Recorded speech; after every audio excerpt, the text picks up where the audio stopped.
came out here and got really emotional and like blabbered my way through, and I realized I forgot 3 very important things. First, hi, my name's Ben Srokosz. Second, the movie's called Here for Blood. I didn't even introduce the movie. And third, thank you to my beautiful wife Ashley for all the support. Yeah. So that's what happens, I guess, when I get excited. So anyways, Rob. You know Ben. Then we have Daniel Turres, the director of Here for Blood. And lastly, Ryan, I'm so sorry, I don't know your... Louagie. Exactly, from Butcher Shop. He is part of the crew that did the amazing effects that you got to see in this film, which were a blast. Guys, please relax, have a seat for a second. We'll get to some cool questions. If anybody has any questions out there, please put up a hand. I'm just going to keep yapping until I see hands go up. And there's a hand. Approximately how much fake blood was used in the filming of this movie? I'd say about 20 gallons. 20 gallons. What is it? Is it corn syrup? What's the... PAs. Sacrificial PAs. Oh, there you go. Perfect. Yeah, it's basically constant food diet. That's awesome. 20 Very gallons. sticky. Very sweet. Very sweet. Oh, no. What was your favorite scene? Oh man. I'm not going to pick like a sound thing because that would be cheesy, but favorite scene? Honestly, I think the first moment when things really start to go down and like Mike gets killed and then they run in and Tom just says, I think they're sex perverts. That was one of those great moments where you're just like, okay, this is on now. Like this movie it's great. I think my favorite scene probably would have been the first interaction between Tom and a cultist, which is, we call him Bernie. He's a grill face. And when he gets grilled is probably my favorite scene. There's so much in that scene. Just the performances, the acting, and like the stages of special effects that went into it. It was just to see it all actually like come together. It was so satisfying. I must say something about me, like people's faces being grilled.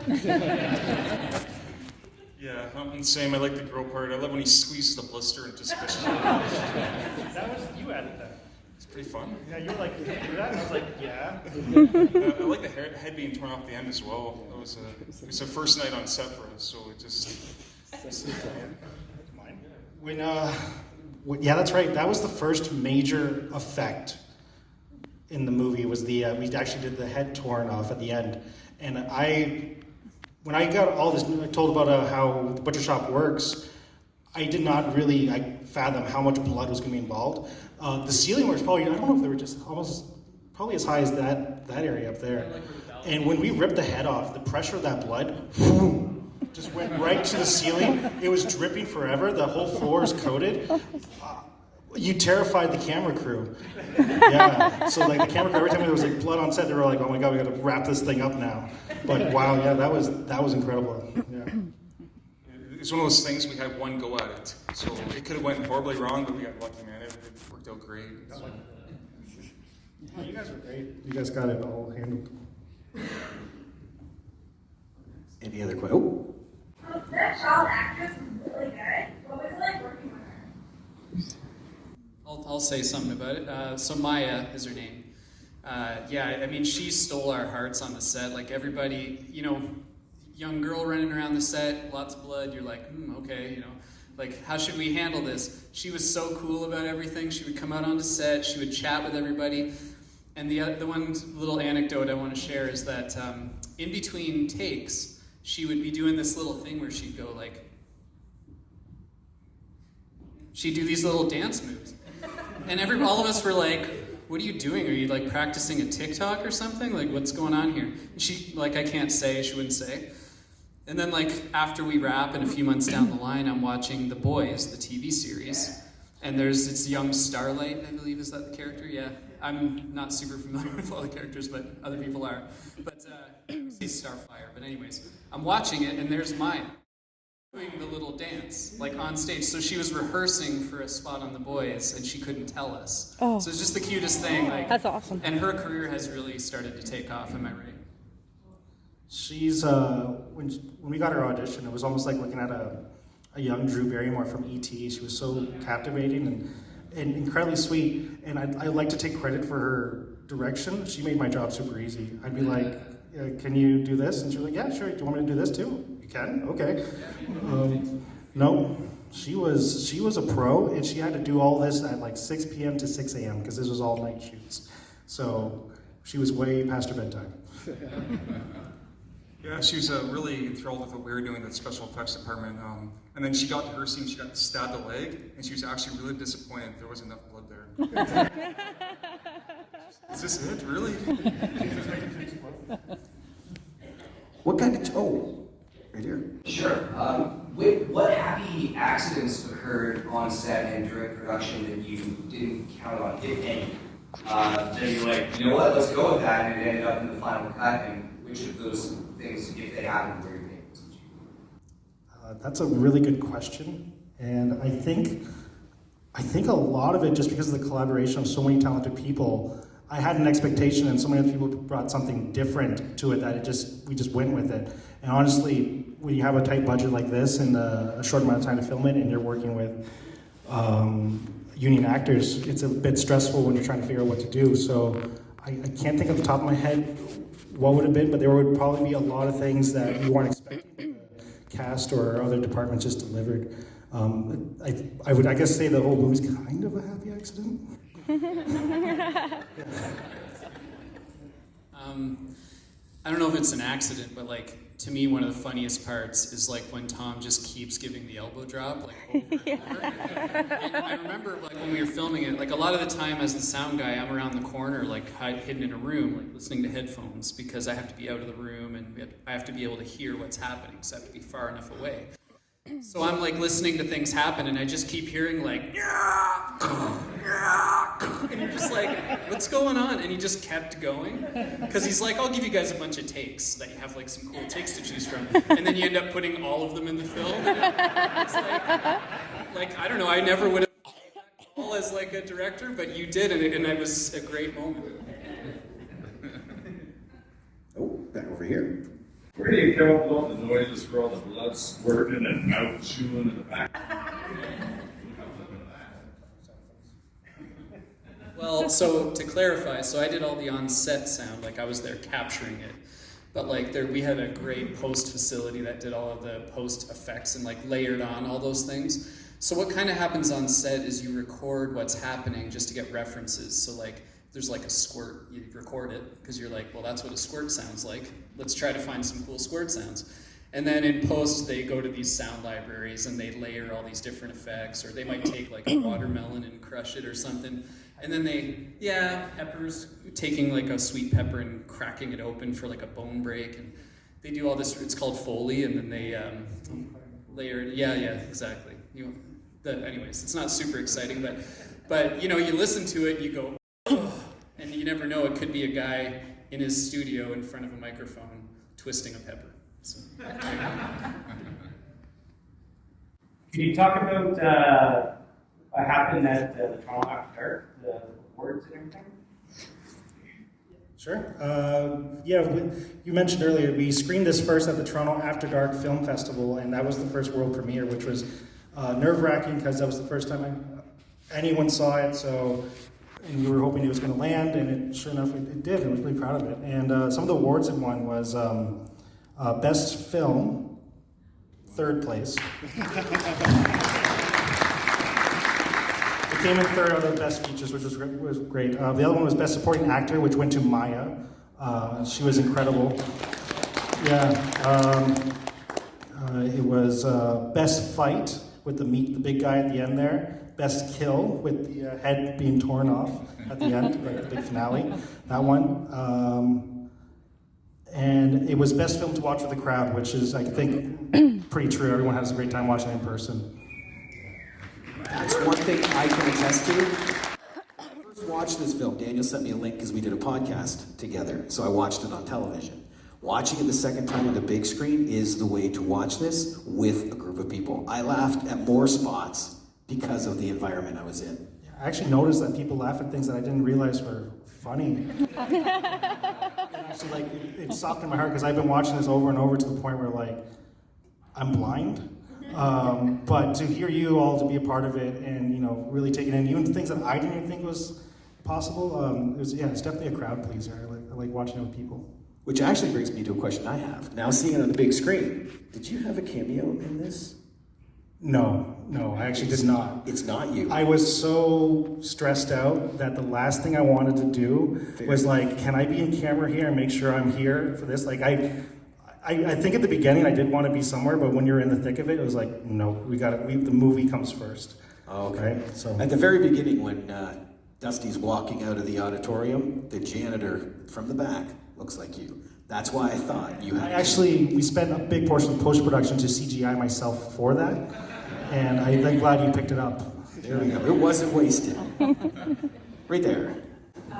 Just out of curiosity, will there be a release of a blooper reel? A blooper reel? I will tell you what, actually there's some stuff that is in the blooper reel that's kind of in the movie. There's actually Sean, this is funny, we were doing some shots where Sean would be in position, we'd say roll camera, and things are getting set up, and then he'd be in character. So some of those shots where he's like, kind of looking like, when the bad guys are talking, he's kind of giving them a look. That was B-roll that we ended up using because it looked so good. Just made him look like he really didn't give a shit about these guys. So, I don't know, we'll see about a blooper reel. Taking the hair off the axe. Yeah. Yes. Tom or Sean? That's him waiting between takes. I have to ask a question then, because this is your first feature debut, right? I've seen your shorts, amazing. What advice would you give yourself now going into this project, now having completed your first project? Stepping into it, you had to have been nervous. I learned so much to trust a lot of the crew members I had to work with. Like, I think at first I would tell myself to be less nervous about asking your crew members for help or certain things because I was worried about, like, I hope I don't come across as inexperienced, but I realized everyone is on this project because they want to make the best out of it. No one is against each other. So I would probably go back and tell myself, like, everyone's here to help, which I got to learn right in the thick of it, and we all want to make this the best of it. So, yeah, that'd be what I teach myself. Excellent. Any other questions? Right there. I actually have two questions. So my first question is, how long did it take for the audition process? Like, was it very long? Was there a lot of people that had auditioned? The audition process went fairly efficient. We hired a casting director, Ashley Hallahan, and she was very much on point. It was also peak COVID time, and I don't know if it's kind of I guess it kind of made things even streamlined because we got a lot of video submissions. We were able to get it instantaneously and go through it. I was able to send it to key crew members and be like, wow, look at this is incredible. We did get a lot of auditions for a lot of key characters. Actually, one of my favorite ones is the Jackal, who plays the leader, the guy with the mask and the gold bits there. We were looking for a creepy, old, almost crypt keeper-like person, and then he came on. He was just like this muscular He-Man. And he was doing his part, and then all of a sudden, halfway during the audition, he like rips his shirt off, and he's like, the door, it's opening, ah! And we're like, okay, this movie's gonna become He-Man. I mean, we got Sean Roberts, let's just get like another dude that's gonna be awesome. But yeah, the casting director, hiring professionals, they really do make it a lot more efficient and feasible to go through. And then, is there any plans for a second movie due to how There's definitely some ideas of something we're gonna definitely come back for more blood.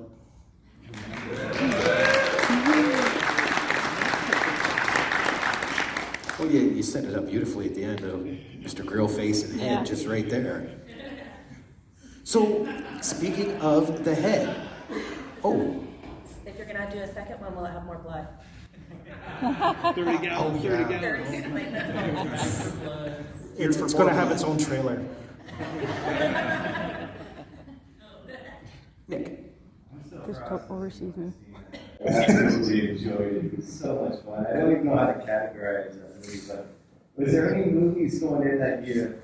Because for me, there's a ton of Easter eggs in there for other movies from the past. Is there any movie that needs to be drawn upon when you were in your rooms by yourself trying to think of each scene, maybe storyboarding or doing sound or developing structures of the face for the demon birds? Where was, like, D. Schneider was the voice, I'm guessing? That's the head. He was the head? Okay, good. Oh, yeah. So sorry. Yeah, that was my question. No worries. Yeah, D. Snyder was the voice of the head, and that was really cool that we were able to get like a rock legend to do that voice. So like, he was awesome. He came in for an hour and was like, "I'm here to help you guys. Let's do it. Feed me!" And then we're like, "Done. All right, great. Out of here." We had him eat an apple, so while he was eating people, he was just like sitting on an apple. But yeah, we definitely. The creative crew. One of our inspirations for this was definitely, of course, Evil Dead. Going back to a lot of like Fright Night, I personally really love the movie They Live. That was a big inspiration for the Tom O'Bannon character. But this is just an homage to like some of those classics that we're missing nowadays. Like, I think this is an opportunity for bring back like those horror films where they're just a fun roller coaster. You know, we don't need to be dragged down on like a bit too on the serious end, because it should be a lot of fun with spooks, scares, and lots of blood. Yeah. Sean Roberts, is he a wrestler?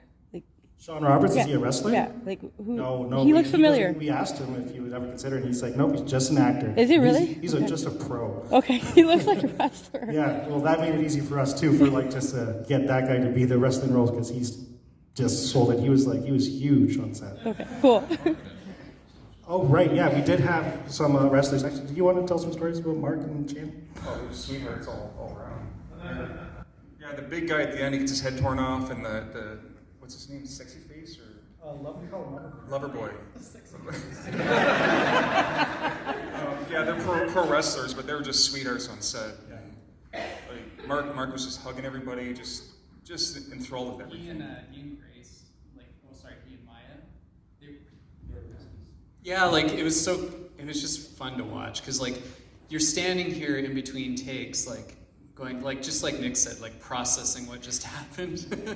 And then you look over and there's like this big beast of a man with like a big bite mark ripped out of his neck, bleeding all over, and he's like going up to Maya going like, "High five, good job," and it's a cool moment. And we do have some behind the scenes footage, and it would be really cool to like put something together so people could see like how it was on set, and that's a tribute to Daniel, as Daniel made sure. I know he says like, yeah, I was super nervous and all that stuff, but he also did a great job making the set a fun place and everybody being friends and supporting each other, as opposed to like, being super strict or like yelling at people. He did his best to let people do their jobs and contribute. Like I got to contribute, as opposed to being told like, this is what you're gonna do. It's like, what do you think, Ben? So we had a really great environment as well.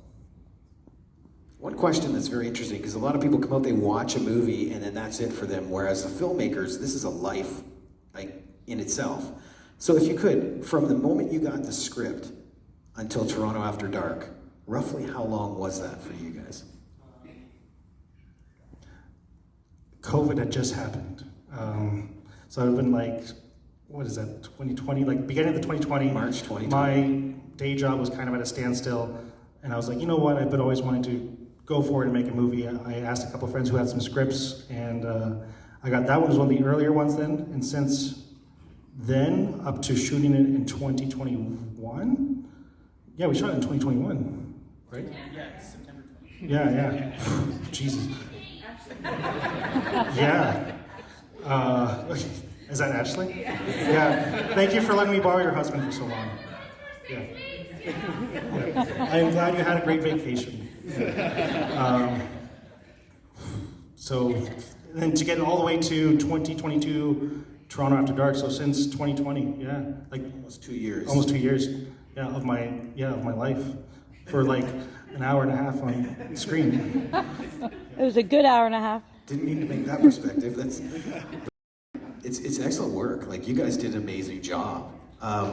We did this.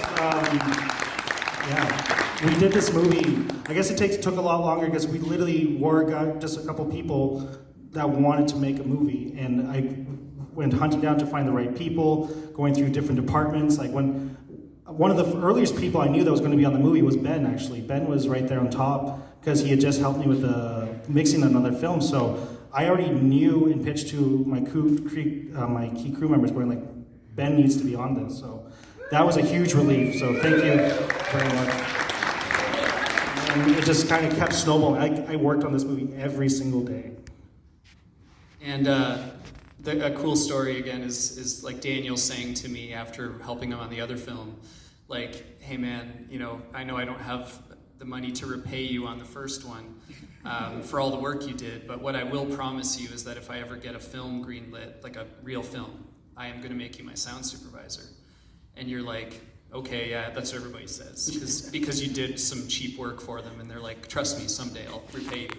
And then a couple months later, he calls me and he's like, yeah, so I got this film greenlit and you're the sound supervisor. And I'm like, I'm in. Like, I didn't even think about it. And then as he started to say, well, Sean Roberts is the star and Tara Spencer-Nairn from Corn and Gas is in it, and we got this happening and that happening, and showing me clips of Sean practicing his wrestling. And then the pièce de résistance is like, yeah, and the butcher shop's gonna do the special effects, and I'm like, that's Ryan, who I like grew up hanging around, like he's an old friend. And it was just like this really cool experience to have it all come together and, you know, be able to be a part of something that's more than just a job. It's like, you're like, I get to be a part of something that's really special. So anyways, thanks for that. Saw a hand back there. Who's your favorite characters? Well, I've got the mic, so I'll start really quick, just because I already have the mic. But I mean, I had nothing to do with all the casting and everything, and I really came into this not even understanding the scope of what this project was going to be. Oh, this is going to be a nice little film, you know. But I think like my favorite character in the whole thing, I gotta say Bernie. Like just the comedic acting, like his clown, yeah, the guy with the big burn on his face. Like he's a professional clown. He's done like Cirque du Soleil. Like the physical comedy was just, and then behind the scenes, like such a great guy to sit while he's getting his makeup done and just like chat with him. So he was awesome. That's my answer. Okay. Yeah, I love the performance of that guy. I'd say Tom. I had the pleasure of working with Sean Roberts about almost 20 years ago when he was very new at acting. It was just nice to come around. No, we worked on a film called Devil's Night. Like when he was low budget, independent, he was still new, and then shortly after he blew up, became a huge strong actor, right? So, and then Maya's a sweetheart too. She was just so enthralled with what we were doing on set all the time. So it was just fun to have her hang around and show all the blood stuff. Who's your favorite? My favorite kind of like when I saw the early concepts from the art director making up Loverboy, and then when we casted Channing Decker, he's the guy with the spurs. He quickly just became my favorite character. I mean, like, he's definitely some eye candy. I was questioning myself if I was scared or was I aroused. But he was also, sexy face, yeah. But he wasn't a union actor yet, but yet he has so many years of experience under his belt from wrestling that he brought this natural charisma, work ethic. Man, like, I was a little bit worried because he's like the one that's not union, but he came on, you couldn't tell the difference. And when he took his part so seriously and he worked so hard on it that I was so impressed with it that practically everything you see of him is in the movie because it just worked. And that's a lot of him even doing a little bit of improv. Speaking of him, thank you for bringing Spurs back. Because like not since Near Dark have Spurs been awesome in a film. So and a codpiece. I'll tell you what, that was all designed by the art director, who is also my fiance, Whitney Archer. She's in the crowd. She made all the masks. She sculpted all the masks and she designed all the characters. We wanted to make them. I think the initial script was that they all just wore black and a white mask and they all looked the same. But we thought, let's go back to where the classics were, make them memorable, make them each their own character. And the cod piece was definitely. There were some discussions on how big, where to fit it, and it worked. I think it was great. So it broke a few times, but our costume department handled it, and they were happy to handle it. Yeah. Even that upside down mask. That was I admit, awesome. that's the creepiest Spin one. head. That was awesome. Did you guys like the spin head mask? They're looking upside down under the bed. Yeah. Yeah, the under the bed shot. Yeah. Awesome. Great. That's trailer material. Right here. Yeah, so one thing that I think really is important in these kinds of movies are not the soundtrack, which was kick-ass, the rock and roll is awesome, but the more the subtle, the deep anxiety-inducing, the throbbing, bassy, synthy tones, you know, very John Carpenter kind of thing. Like, who's responsible for that element of it? Because that brings... Oh, that guy, he is a character. His name is Norman Ornstein, and he works out of a bank. He owns the building of a bank in Toronto. There are chandeliers everywhere. It looks like a production set itself, and oh my God, there's erotic art all over the walls. And we come in, and he's like, it feels like he just woke up. And he's like, "Oh yeah, you want me to do some cool ass music for this? Sure, let's do it." And he was the perfect guy for this movie. Like he got it right away, and exactly felt the tone, John Carpenter, the synths, the classic throwback with the modern feel. So yeah, he was great. Norman Ornstein, that's his name. Did you have one? Sure. What was like an interesting technical challenge that each one of you had faced, and how did you overcome it? You guys go first. It was hard for them to put the microphones on the very young, attractive actresses. Oh yeah. Yeah, I mean, you know, there's difficult parts of every job, for sure. Like hooking microphones onto bra straps and stuff like that. It's not, yeah. I mean, they did it. You just hand it to them, and then you make sure it's in the right spot. But no, I mean, the labs were so two quick things. One, because of the location we were at, we had to have a lot of generator. We had to have a big generator. So we're out in a farmhouse, like there's not great power, so we had to have a huge generator.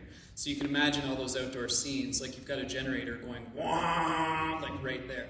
So we had to do a lot of like positional recording where you're like got the zero spot of the mic, the null part of the mic pointed at the generator. So I'm like telling these guys I need to be here or you're gonna hear generator. So that was really challenging.